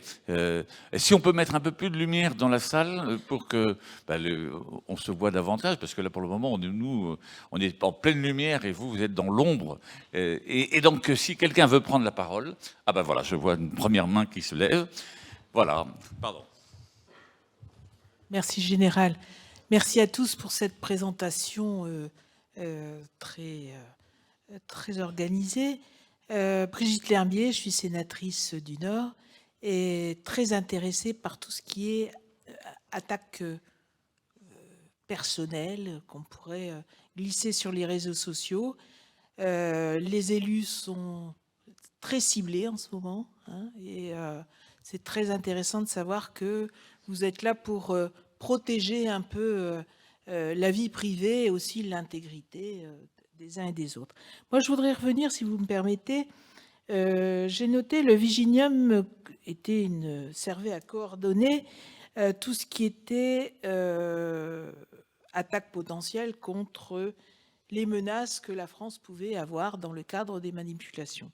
Alors, ce qui m'a un petit peu étonné, c'est quand vous avez dit que vous n'étiez pas service de renseignement, ça, je l'acte, mais pourquoi pas travailler avec eux? Parce que, est-ce que vous travaillez avec eux? Peut-être que oui. Parce que je pense que si vous êtes bien informé et que s'ils ont des besoins particuliers, ça pourrait être bien d'échanger un peu les services. Je sais pas, c'est candidement que je parle comme ça, parce que tout ce qui est attaque venant de l'étranger, je pense qu'il faut se mettre le plus possible autour de la table pour essayer de voir comment faire. Et ça me fait aussi réfléchir concernant les violences qu'on voit en ce moment se propager. On nous dit qu'il y a beaucoup de violences qui s'organisent à l'étranger. Est-ce que ça fait partie aussi de votre réflexion et comment vous pouvez faire pour savoir comment contrecarrer justement cette organisation qui se met en place, notamment dans les violences qu'on peut voir avec les Black Blocs et tout ce qui est attaque contre notre pays. Alors, merci pour votre question, Madame la sénatrice. Alors, quand je dis que Viginum n'est pas un service de renseignement, c'est parce qu'au titre de ses missions et au titre de l'encadrement juridique de ses activités, il n'est pas sous la loi renseignement, donc ce n'est pas un service de renseignement. Ça ne veut pas dire qu'on ne travaille pas avec les administrations compétentes qui disposent de capacités techniques opérationnelles qui sont complémentaires aux nôtres.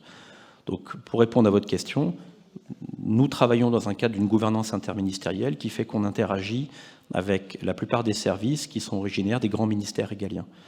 Donc voilà, ça répond à votre première partie de question.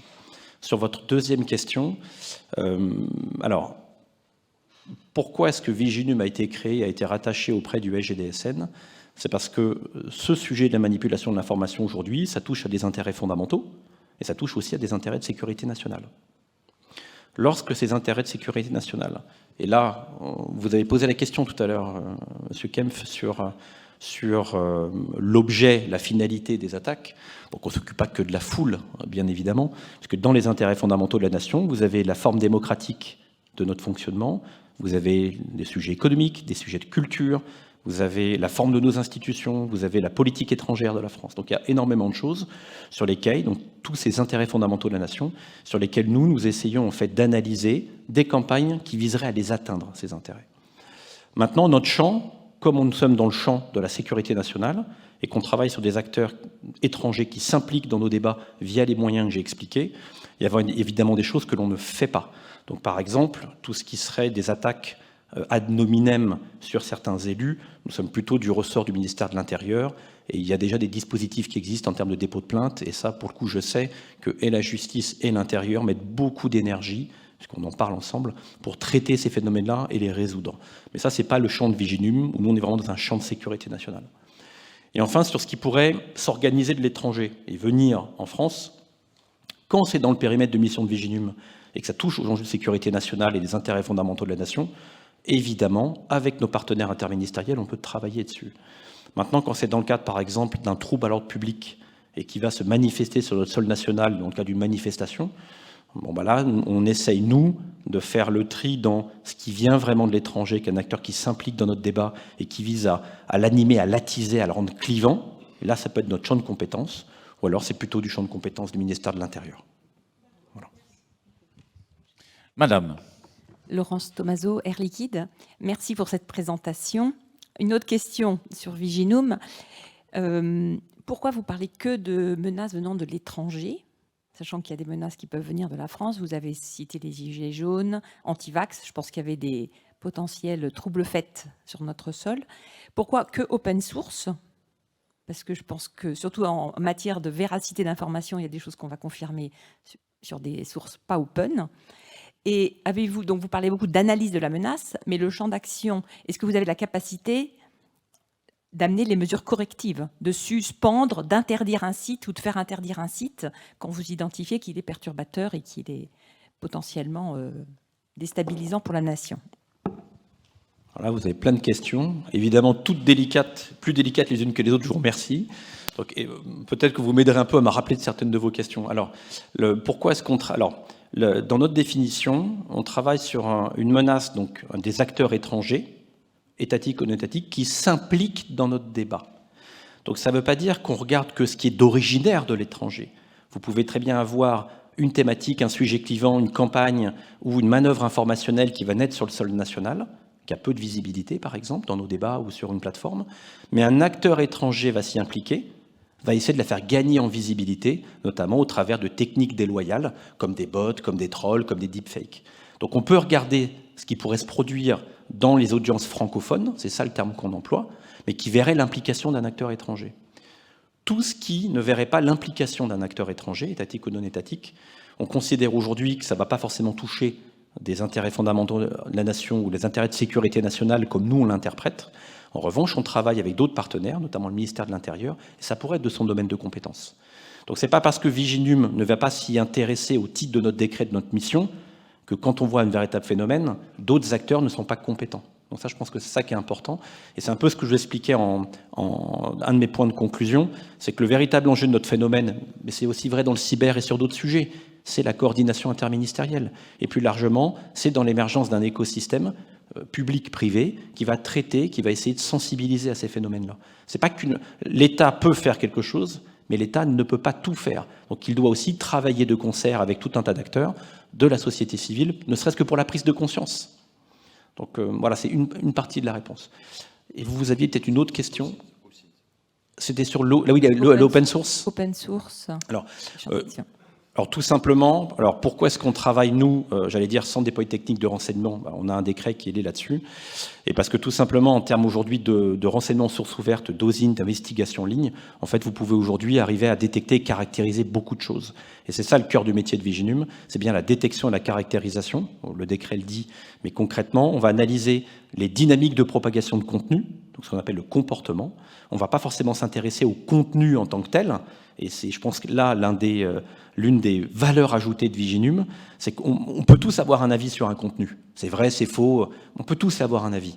Nous, notre enjeu, c'est de démontrer que des gens qui ne sont pas ce qu'ils prétendent être déploient des techniques déloyales pour amplifier la visibilité d'un contenu. C'est ça qui nous intéresse. Et parfois, on va pouvoir travailler sur des acteurs ou sur un phénomène, on appelle ça une manœuvre, qui va avoir un contenu qui peut être vrai, mais ça peut être un vrai sujet, mais dont l'augmentation ou l'amplification de la visibilité est déloyale et manifestement trompeuse. Voilà. Et je pense que dans une démocratie comme la nôtre, quand on veut être au service des citoyens, il faut leur présenter les choses de manière objective. Et la technique est objective, la science est objective, et travailler sur le comportement, sur la façon dont les gens font pour amplifier la dynamique d'un contenu ou sa visibilité, je pense qu'on est vraiment dans le rôle que doit avoir un service de l'État au profit d'une démocratie. Cécile voulait ajouter quelque chose. Je voulais juste compléter parce qu'effectivement, il y a beaucoup de questions qui reviennent sur le champ d'intervention finalement de Viginum. Vous parlez, Madame la sénatrice, effectivement des atteintes qui sont portées contre des élus sur des réseaux sociaux notamment. Effectivement, vous disiez il y a des champs d'action qui relèvent du ministère de l'Intérieur, des forces de l'ordre, du ministère de la Justice. Là, vous avez pareil la loi sur la liberté de la presse en matière de diffamation, donc il ne relève pas effectivement les actions en diffamation ne relèvent pas, je pense, de Viginum, mais purement justement effectivement des autorités judiciaires avec la possibilité pour vous de porter plainte. Et on parlait, voilà, vous citiez Madame l'exemple des antivax que je reprends qui est parlant. Une personne pour vous illustrer concrètement qui dirait voilà, moi je ne souhaite pas me faire vacciner parce que pour des raisons je pense que ce vaccin a été développé trop rapidement comme je disais en introduction, c'est ce que disait Nietzsche, hein, il n'y a pas une vérité, il n'y a que des perceptions de la réalité et finalement on a chacun sa propre vérité. Là, ce ne serait pas une désinformation, ça reste une opinion. Par contre, comme reprenait l'exemple d'Olivier en disant, voilà, dans l'affaire Nike, etc., contre une entreprise, si je disais, par exemple, voilà, je suis contre les vaccins, la société Pfizer nous vend un poison, où j'attaque directement, où j'influence certaines personnes qui disent, ah bah oui, c'est peut-être vrai, je fais créer un sentiment de peur et les personnes finalement ne souhaitent pas se vacciner, le chiffre d'affaires de cette entreprise chute, etc., et a un impact sur le nombre de personnes vaccinées en France, sur la diffusion de l'épidémie. Là, on rentre effectivement dans une action éventuellement de concurrence déloyale où potentiellement un consommateur ou une entreprise concurrente essaie de dénigrer son concurrent. C'est une action aussi judiciaire qui peut être entamée, qui est une création jurisprudentielle en matière de concurrence déloyale. Pareil, sur le fondement de l'article 1240 du Code civil, vous pouvez demander l'interruption de la diffusion de ces contenus sur les réseaux, sur n'importe quel support, d'ailleurs, hein, pas uniquement en ligne, avec la condamnation des personnes à des dommages-intérêts. Mais il faut vraiment, comme on disait tout à l'heure, c'est vraiment une question de frontière en ce qui relève de la liberté d'expression et d'opinion, et véritablement, finalement, quand il y a un impact au niveau de la réalité et des conséquences, en fait, sur une entreprise, sur un État, sur un élu, et quelque chose qui relève, finalement, d'une liberté de pensée et d'opinion, et qui est tout à fait... qui n'est pas condamnable. D'ailleurs, le mensonge lui-même n'est pas condamnable, paradoxalement. C'est la fausse information, oui, mais le mensonge, non. Merci Cécile. Je vais juste ajouter quelque chose, madame, pour répondre un peu à votre question. On fait très attention en France sur la définition des institutions. Je vais vous donner un exemple. Vous prenez l'Agence nationale pour la sécurité des systèmes d'information, l'ANSSI. Si vous la comparez à d'autres pays dans lesquels ils ont fait un mélange de tout. Par exemple, au Royaume-Uni, l'ANSSI et comme cyber sont un peu mélangés dans un même ensemble. L'ANSSI, c'est, en France, on a décidé que ce serait le pompier. C'est-à-dire le pompier qui fait de la prévention contre l'incendie et qui intervient sur les incendies les plus graves. Et ce pompier, quand vous le voyez, vous dites, l'ANSSI, c'est un pompier. Et vous dites, attendez, derrière le pompier, c'est un service de renseignement? C'est quoi? Donc, c'est-à-dire que quand vous avez en face de vous, je ne vais pas dire qu'on n'a pas confiance dans un service de renseignement, hein, mais quand vous avez un pompier en face de vous, c'est un pompier. Quand vous avez quelqu'un comme cyber des armées, sa mission, c'est une mission dans le cadre des engagements opérationnels de la France en dehors du territoire. C'est ça, il est cybercombattant. Il n'est pas autre chose. Et ça, c'est d'une clarté, c'est une grande clarté, à mon avis, dans la présentation des choses. Dit-on, pour autant, que chacun fait son travail dans son coin. Je vous donne un exemple. Entre une cyberattaque qui relève de la conflictualité et une cyberattaque qui relève de la cybercriminalité, la différence, c'est assez, comment dirais-je, ténue parfois. Je vous donne un exemple. NotPetya, 2017, qui attaque les systèmes de comptabilité ukrainiens. C'est une attaque des Russes sur les Ukrainiens dans la période 2014-2022, pardon, j'anticipe. On est dans une période de post-guerre Crimée, pré-guerre 2022. Donc on peut dire que c'est un acte préparatoire à la guerre et ça intéresse directement les armées parce que c'est... En même temps, pour nous, quand ça touche, comment dirais-je, des entreprises comme la SNCF, comme Saint-Gobain, comme Altran, c'est de la cybercriminalité. Si les services qui luttent contre la cybercriminalité, qui doivent travailler dans un domaine clairement encadré par les juges, transparent, contradictoire, s'ils ne parlent pas aux gens de Comcyber, ils ont tort. Et si les gens de Comcyber ne parlent pas aux enquêteurs, ils ont tort. Chacun son job. Mais au moins, c'est tracé. Mais au moins, c'est clair, vous voyez. Et je pense, c'est pas pour critiquer des services étrangers, hein, mais quand c'est pas aussi clair, ça peut être ambigu. Voilà. La France a choisi d'être très claire. Ça ne veut pas dire qu'il n'y ait pas de coopération entre les uns et les autres. Voilà simplement ce que je voulais dire. Et juste une autre deuxième, peut-être qu'Olivier veut prendre la parole, juste un point très important. La vérité. Alors, la vérité, vous avez dit, c'est compliqué sur le plan philosophique. Le droit, voilà, on va dire le droit. Il y a ce que j'ai le droit de faire, que je n'ai pas le droit de faire. Alors, quand le droit ne dit rien, c'est j'ai le droit. Hein. Mais ce que je n'ai pas le droit de faire, ce que j'ai le droit de faire. Qui doit décider ce que j'ai le droit de faire et pas le droit de faire? Ben, je vais vous dire une chose. N'y voyez pas de ma part de la propagande ou de l'influence par rapport à notre président ancien des États-Unis, M. Trump. Trouvez-vous normal que ce soit les réseaux sociaux qui disent ce qui a été dit est bien ou ce qui est dit n'est pas bien? Pour moi, c'est pas normal.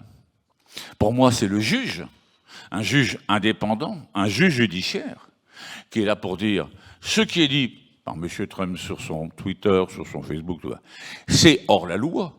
En conséquence, je demande à Twitter, je demande à Facebook, je demande à Instagram de suspendre, de supprimer. Bon. Mais là aussi, il faut faire très attention parce que certains voulant éviter d'être considérés comme, pardonnez-moi, complices, mais le mot complice ne doit pas être pris au sens pénal du terme, ont tendance à vouloir prendre la place du juge. Or, quand on commence à prendre la place du juge, c'est toute une partie de notre système sociétal qu'on est en train de détruire. Parce que toute notre société repose sur l'appel à une autorité indépendante qui est là pour dire le droit. Et ça, si on passe à côté de ça... Donc, c'est aussi à la justice de s'adapter aujourd'hui à la viralité des réseaux et avoir des juges de plus en plus formés et de plus en plus réactif. Parce que vous voyez bien que quand ça part sur les réseaux sociaux, si on ne le fait pas tout de suite, le référé, c'est bien, mais il faudrait que ce soit... On dit référé d'heure en heure, mais je veux dire de seconde en seconde, de milliseconde en milliseconde. Au revoir. Je ne sais pas si vous êtes d'accord avec moi. Est-ce qu'il y a d'autres questions? Oui, là-bas. Alors, attendez. Si vous avez une voix forte, n'hésitez pas...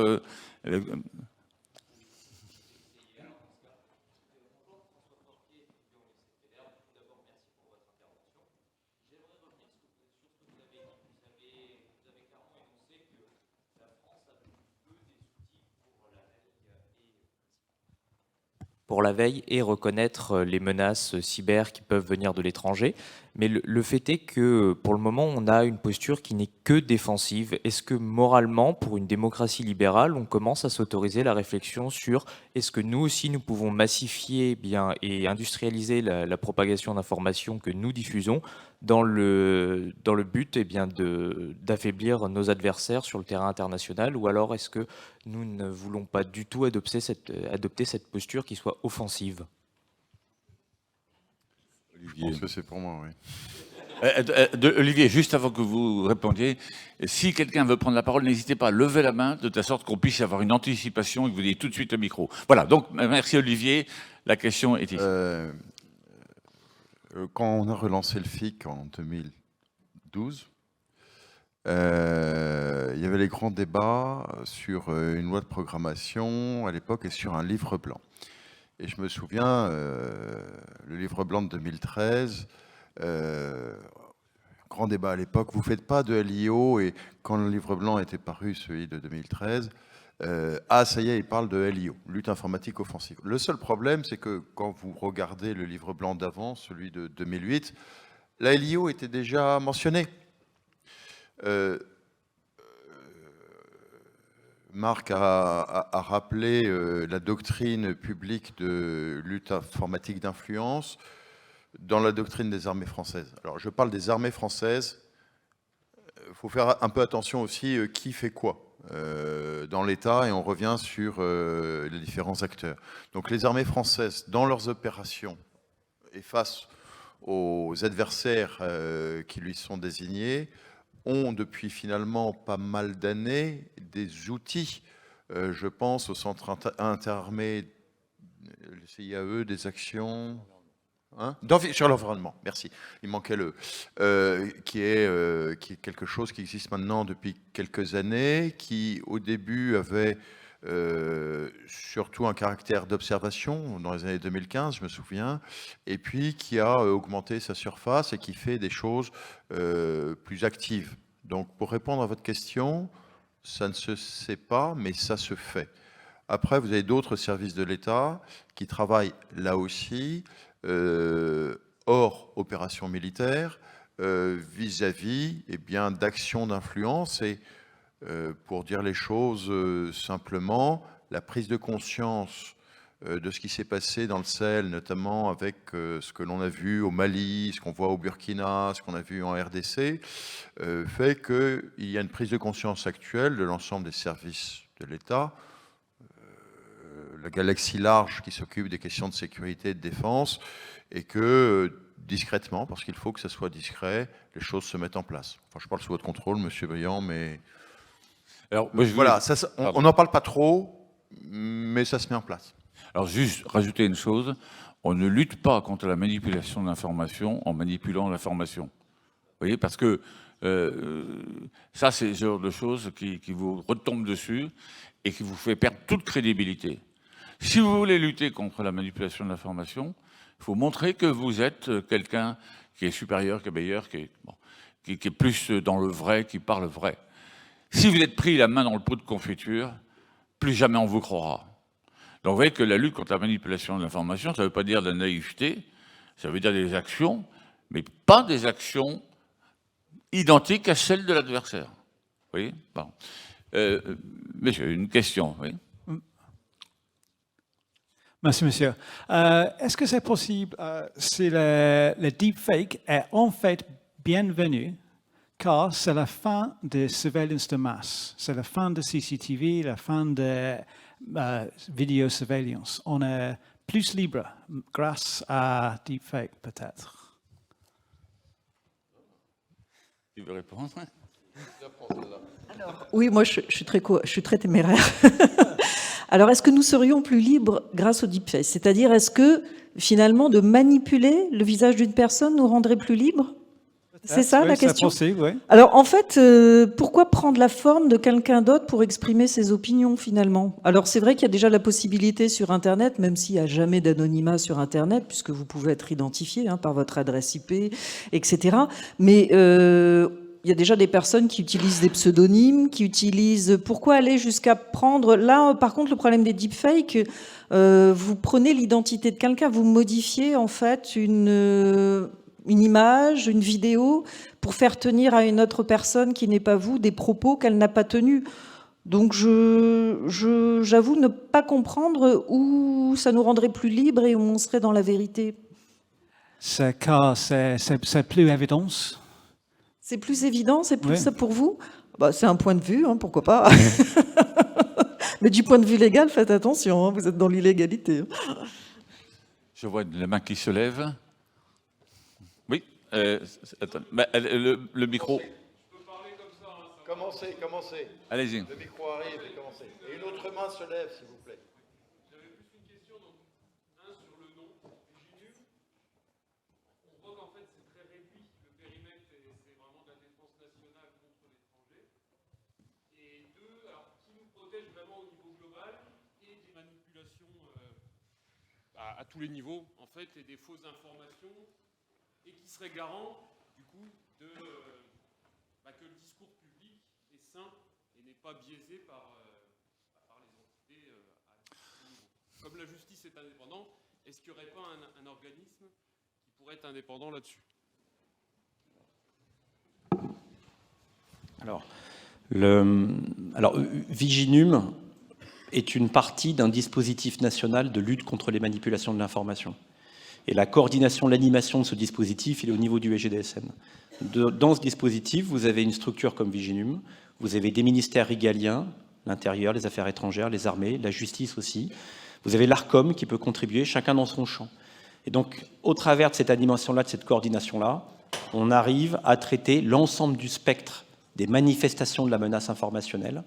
Et on essaie de fluidifier le partage d'informations. Je ne crois pas du tout un seul instant qu'on arrivera à tout éviter. Je pense qu'il faut être assez lucide et réaliste. En revanche, on essaye de resserrer les mailles du filet de la façon les plus fines possible. Ensuite, sur votre question, qui était votre deuxième partie de question, qui était sur le débat sain. Un débat sain, c'est ça que vous disiez dans la société. Je pense que clairement, c'est pas au service de l'État de pouvoir en attester, si vous voulez. Le débat public numérique tel qu'il se fait sur les réseaux sociaux ou ailleurs, il y a tout un tas d'opinions qui circulent, c'est la liberté d'expression. Je ne sais pas si on peut dire qu'il est sain ou pas. Je pense que le rôle que nous, on peut avoir en tant qu'agence de l'État, dans le cadre du dispositif national, c'est de s'assurer qu'il n'y a pas des acteurs de l'étranger qui viennent biaiser ce débat, qui viennent attiser des polémiques pour les rendre plus clivantes. On a très bien vu aux États-Unis, en 2016, en 2018, en 2020, où certaines thématiques liées, vous savez, au Gun Party, au Black Lives Matter, aux Proud Boys, on a vu des acteurs étrangers, ça a été très bien documenté, tout ça c'est connu en source ouverte, qui ont essayé d'attiser les débats, de les rendre clivants sur des thématiques bien spécifiques. En France, on a pu les observer sur les violences policières, sur tout un tas de sujets. Pareil, les médias en ont parlé, il y a des articles qui sont publiés dessus. Donc je pense que l'intérêt, c'est plus de faire prendre conscience à ceux qui participent au débat, à nos citoyens, que tout ce qui circule, d'être prudent et d'essayer d'avoir cet esprit critique. En revanche, on ne peut pas nous attester que le débat doit être sain. Vous voyez ce que je veux dire? C'est un peu délicat. Voilà. Ça serait d'avoir un tiers de confiance indépendant, justement, ce n'est pas rattaché à un ministère. Oui, justement, je pense que c'est ça, parce que en fait, la difficulté, et vous le rappeliez, Général, quand vous dites sain ou indépendant, surtout le mot sain, ça renvoie à quelque chose quasiment, mais peut-être que je me trompe sur votre pensée, de morale, c'est-à-dire quelque chose qui serait, voilà, où chacun peut s'exprimer, enfin, chacun peut s'exprimer, c'est dans le cadre de la loi. Mais c'est vrai qu'il n'appartient pas au juge de se prononcer. Un juge, vous le rappeliez, Général, il n'y a pas d'infraction sans texte. Le juge, il fait quoi? Et c'est pour ça qu'on lui confie cette mission.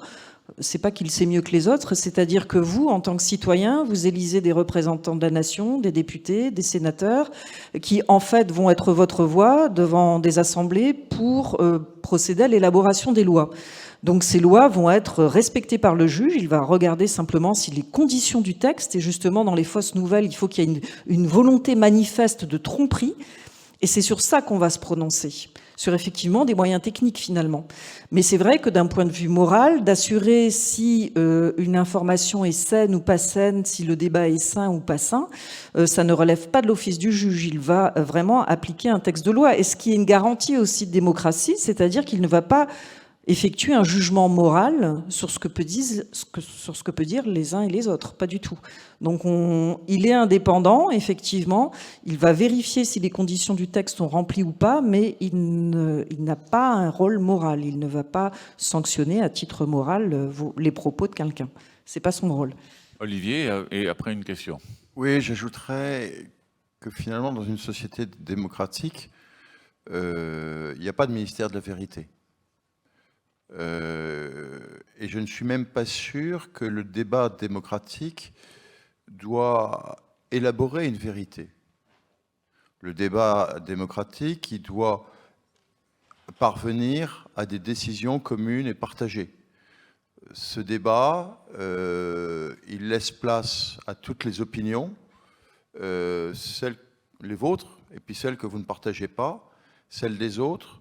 Ils ont leur raison, et ils ont même le droit de se tromper. En fait, c'est ça le sujet. C'est-à-dire que dans un débat démocratique, finalement, ce qui est sain, c'est qu'il y ait débat. Et c'est ce que nous devons garantir collectivement. Mais l'essence du débat, finalement, n'appartient pas à l'État qui nous représente. L'essence du débat, il nous appartient à nous, citoyens, participants de cette démocratie et de ce débat démocratique. Donc c'est pour ça qu'on est tous un peu gênés sur votre question, sur le côté sanitaire ou sain de la vérité de l'information. C'est-à-dire que les échanges, voilà, on peut être d'accord. À la limite, on doit ne pas être d'accord. Quelque part, on doit ne pas être d'accord. Pour une bonne synthèse, il faut une bonne antithèse. Donc on doit finalement s'enguirlander. Mais on doit tous être d'accord, il faut que nous ayons le consensus pour qu'à la fin, nous élaborions au moins un mécanisme de décision pour que la décision commune, elle soit validée par tout le monde, même par ceux qui ne sont pas d'accord, même par ceux qui trouvent que c'est une bêtise. Vous voyez ? Alors, juste un tout petit complément. Ce que je veux dire va vous faire sourire, mais je pense qu'on a finalement tous une part de responsabilité dans le débat. Il y a, du côté des médias, il y a le sujet de l'information de qualité, et je sais qu'ils font beaucoup d'efforts dans ce domaine. Les grands médias aujourd'hui ont tous créé des émissions spécifiques sur désinfox, vrai ou fake. Donc on a tous besoin d'avoir cette information de qualité. Il y a l'éducation nationale au sens d'institution sur la formation à l'esprit critique, sur le besoin d'avoir des nuances, des jugements nuancés. Il y a nous, services de l'État, sur la partie action d'ingérence. Et chaque citoyen aussi d'une certaine manière, pour pas venir pourrir un débat, etc. Donc on a tous une part de responsabilité, et c'est un peu ça finalement la question que vous avez, enfin la problématique qui est soulevée par votre question, c'est celle-là, c'est qu'on a tous une forme de responsabilité sur ce sujet-là. Pas seulement l'État, pas seulement les médias, tout le monde. Voilà. Monsieur, pour la dernière question, avant que je donne la parole à Jean Peters, titulaire de la chaire Souveraineté numérique et cybersécurité de l'IHEDN. Merci. Allez. En introduction, vous nous aviez dit que la vérité prenait beaucoup plus de temps à être partagée par rapport à une fake news. Du coup, je voulais savoir comment, chez Viginium, vous étiez capable une fois que vous avez découvert une fake news, par exemple, de vous assurer que quand elle est partagée, en fait, elle puisse être prise par tous et que votre analyse puisse fonctionner, en fait. Alors, on ne travaille pas sur les fake news. Pour être honnête avec vous, je vais être un peu pénible, mais on est vraiment sur un champ, comme je l'avais un peu expliqué, vous savez, sur la lutte contre les manipulations de l'information, on a un champ, nous, qui est bien spécifique dedans. Alors, comment est-ce qu'on s'assure que ce soit connu? C'est ça, hein. Alors, je vais vous donner un exemple. Comme ça sera beaucoup plus concret que parler de principes et de règles et de théories. Pendant la dernière campagne présidentielle, celle de 2022, le service a été mobilisé sur une affaire en particulier. Donc je peux en parler librement puisqu'on en a fait un documentaire fait par Capa Productions qui a été diffusé dans un complément d'enquête le 27 octobre dernier.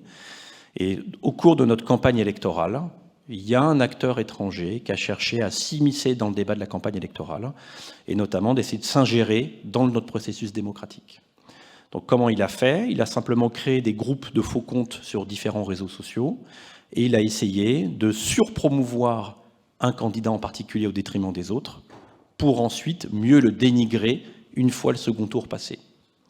Donc cette activité qui était inauthentique, que l'on a détectée et caractérisée, on a travaillé ça avec d'autres partenaires. Et un des moyens que l'on a choisi pour pouvoir exposer ce mode opératoire, c'est de travailler avec ce média. Alors pourquoi? Parce qu'en tant que service de l'État, on sait pertinemment que notre parole peut être mise en doute. Qu'est-ce qui fait qu'aujourd'hui, qu'un service comme Viginium ou un autre dit vrai? Je ne parle pas de vérité, je dis juste dit vrai. Un des moyens que l'on a et que l'on a mis en œuvre dans le cadre de cette affaire, ça a été de donner à un média indépendant les éléments techniques sur lesquels nous on a travaillé. Il s'est fait son propre opinion et il l'a diffusé dans un documentaire. Donc c'est un des moyens qu'on a dans notre démocratie de respecter cette liberté éditoriale, indépendance éditoriale des médias, tout en essayant d'informer, de sensibiliser au mieux les citoyens sur un phénomène bien particulier. Voilà, in concreto, je réponds à votre question. Voilà. Les amis, il nous reste encore 3 minutes et 12 secondes. Bon, on va accorder à Jean Peters un petit peu plus de délai, mais je le remercie pour maintenant faire en quelque sorte la synthèse de nos échanges. Ouais, je vais prendre la place.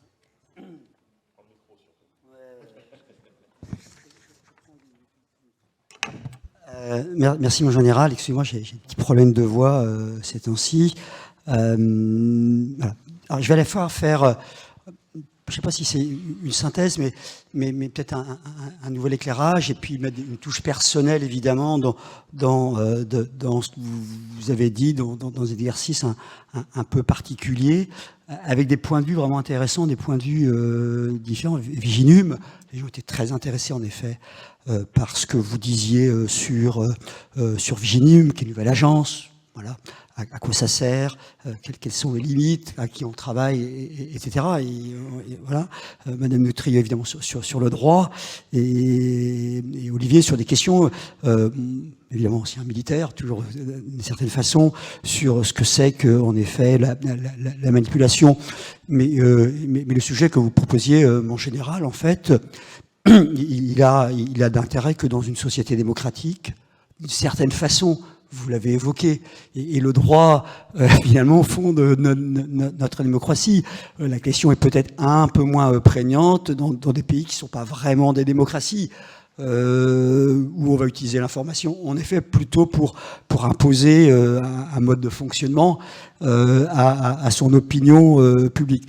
Et donc, évidemment, le fait d'être dans une démocratie où on peut s'exprimer, où on peut prendre la parole, où la question des limites peut être floue par moment, rend plus facile la manipulation de l'information et plus difficile, en effet, la capacité à attraper un certain nombre de fauteurs. Donc je crois qu'il faut l'avoir en tête. Nous sommes en démocratie, c'est pas facile, la démocratie, c'est un combat C'est un combat permanent, voilà. C'est jamais gagné. Et j'ai plein de choses à dire, je pourrais pas tout dire, mais en fait, nos démocraties occidentales, l'idée qu'on s'en fait, subissent des attaques permanentes. Alors, évidemment de l'extérieur, comme vous le signalez, mais aussi de l'intérieur, et qui est une difficulté encore plus importante. Enfin, les Américains ont remarqué, on pris conscience récemment qu'il y avait un terrorisme intérieur. Voilà. Je veux dire, avant, c'était surtout les autres, les islamistes, globalement. C'était ça. Et donc cette question, en effet, de la manipulation, elle met à mal nos démocraties. Et il est évident, il est sain que l'État garantissent un débat démocratique, qui ne va pas nous dire en effet si les choses sont saines, pas saines, etc., mais qui garantissent le débat démocratique et que le droit permette en effet aussi d'apprécier ce qui relève du droit et ce qui est en dehors et qui est répréhensible. Dans ce que vous avez dit, il y avait plusieurs choses. Alors, dans cette question de la manipulation, il y a et c'est du vocabulaire, hein, voilà. Il y a au moins une quarantaine d'années, il y avait un livre qui était paru par un linguiste américain qui s'appelle, au tout début, qui s'appelle, je vais traduire, hein, mais les métaphores qui gouvernent notre vie, quoi. Et globalement, nous sommes nous-mêmes manipulés par le vocabulaire que nous employons. Voilà. Le fait de parler d'une crise déjà ou d'un débat sain veut dire que globalement, si c'est pas sain, c'est malade. Voilà. Et donc, si vous regardez ici au FIC, globalement, les entreprises, elles vous proposent des solutions. Voilà. Donc, ça veut dire que vous avez des problèmes. Et voilà, quoi. Et quand vous êtes à l'université, vous problématisez. Vous traitez des problèmes. Voilà. Dans les entreprises, vous trouvez les solutions. Mais voilà, nous sommes pris dans un vocabulaire qui est comme ça. Et évidemment, et c'est un deuxième aspect que vous avez évoqué, qu'évoque aussi Olivier Kahn, je veux dire, on est au FIC, donc la question de la technique aujourd'hui, voilà, fait que ce qui existait il y a des milliers d'années, évidemment, quoi, prend un tour différent. Et comment dire, je ne sais plus si on peut parler de course, cette vitesse impressionnante du développement informatique, avec une obsolescence foudroyante des outils, fait que des choses qui étaient impossibles à imaginer, puisque c'était du bricolage à un moment donné, où on ne pouvait pas le faire parce qu'on était limité sur son territoire, permet aujourd'hui d'atteindre des populations, des personnes de l'étranger, en effet, plus facilement, et également, et aussi de se dissimuler assez facilement, voilà, et même quand on a trouvé, quand on peut arriver à imputer, est-ce qu'on peut attribuer. Et donc la technique, voilà, en effet, joue un rôle important, mais c'est vrai que ça nous ramène, vous l'avez dit, en effet, à cette question de l'humain. Finalement, cette question de la cybersécurité ramène au devant de la scène ces questions de l'opinion. Voilà, pour qui faisons-nous de la technique, voilà. Alors, dans tout ce qui est évoqué, on a parlé de choses, moi, qui me marquent. Je suis vraiment beaucoup l'actualité américaine. Je suis un lecteur assidu je regarde pas mal de choses, mais ce qu'on voit peut-être dans les démocraties. Alors, pendant moi un certain temps, on avait vraiment des idéologies, quoi. Auxquels on pouvait se raccrocher, hein, le communisme, le socialisme, le capitalisme, le libéralisme, plus des grandes théories philosophiques auxquelles on pouvait se raccrocher. D'une certaine façon, j'ai l'impression qu'aujourd'hui, on n'arrive plus à en trouver, quoi. Tout ça, c'est dilué, donc, d'une part.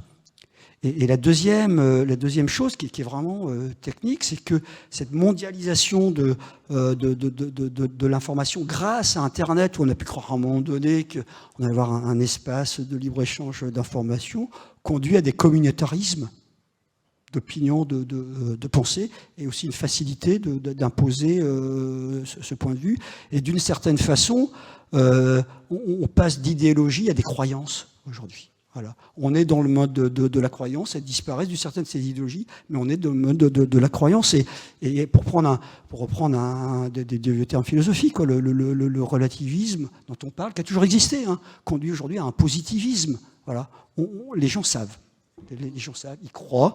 Voilà, et même quand vous leur montrez que c'est pas vrai, de toute façon, ils croient. Et on a un phénomène de société, une lame de fond aujourd'hui. Donc c'est même plus un incendie, hein, je ne sais pas de quoi parler, quoi. Cette lame de fond, elle touche nos sociétés, elle touche nos débats internes, où on n'arrive plus à faire la limite, la délimiter, l'information vraie, s'il y a une information vraie, mais au moins qui est vérifiable, justifiable et contestable, d'une vérité qui vous est assénée. Et donc, encore une fois, c'est un problème pour nos démocraties. Peut-être pour finir, pour répondre à une question qui a été évoquée, j'étais assez intéressé d'entendre Thierry Breton terminer son discours sur ce qu'il essayait de faire. Évidemment, il y a la question de la détection, la question de la protection, et il y avait la question de la dissuasion. Voilà. Et évidemment, ça revient aux États. Voilà. Mais dans le discours de Thierry Breton, il y avait vraiment cette question de la dissuasion, quoi. À un moment donné, on ne peut pas seulement dire que c'est pas bien, voilà, ou d'identifier, mais à un moment donné, la dissuasion s'imposer. Donc pour faire référence à cette question de lutte informatique défensive. Et juste pour terminer mon général, pour revenir peut-être par les États-Unis, c'est toujours bien de regarder les autres, parce que c'est toujours... Voilà. Les méchants, c'est toujours les autres, etc., où ils font pas bien, et on oublie de se regarder. Mais cette question de la manipulation de l'information, quand même, aux États-Unis, a pris un tour assez impressionnant. C'est-à-dire que vous avez un procès aujourd'hui, hein, d'une société qui gère les machines de vote. On vote avec des machines aux États-Unis, on vote pour tout d'ailleurs, qui s'appelle Dominion, voilà, qui fait un procès à Fox News, qui est un média peu importe, de droite, mais voilà, comme il y en a de gauche, etc. Et puis il y en a qui sont plutôt au milieu. On a une chaîne d'information qui a continué à diffuser un certain nombre d'informations fausses sur les élections, qui a entretenu un sentiment de haine, alors que, et ça va être tout le procès, hein, voilà, le prouver, c'est peut-être un peu compliqué, mais qui savait pertinemment que l'information était fausse. Et donc on a des échanges de mails entre des cadres de Fox News, même les patrons, quoi, qui disent c'est n'importe quoi, voilà.